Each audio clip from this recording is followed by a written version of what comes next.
ഇപ്പോൾ നിൽക്കുന്നത് നമ്മുടെ പുത്തൂർ എരയിമംഗലം അമ്പലത്തിനടുത്ത് ഷഷ്ടി നടക്കുന്ന അമ്പലത്തിനടുത്തൊരു വീടിൻ്റെ സ്റ്റെയർ കാണിക്കാൻ വേണ്ടിയിട്ടാണ്.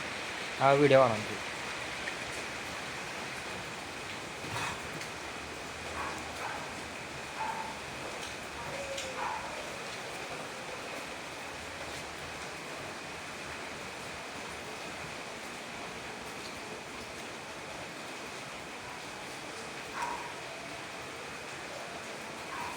ഇത് നമ്മൾ ഇട്ടിട്ടുള്ളത് 10mm പ്ലേറ്റാണ് കേട്ടോ. അതിന് മുകളിൽ ഇട്ടിട്ടുള്ളത് ഇത് അലിത റണ്ണർ പോയിട്ടുള്ളത് 6x3 ട്യൂബ് ഇട്ടിട്ടുള്ളത്.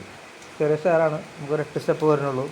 മുകളിലേക്കുള്ളത് നമ്മൾ കോൺക്രീറ്റിൻ്റെ സ്റ്റെപ്പ് അവർ ചെയ്തിട്ടുണ്ട്. അപ്പോൾ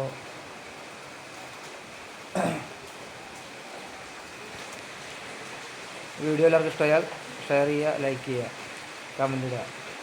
ബൈ.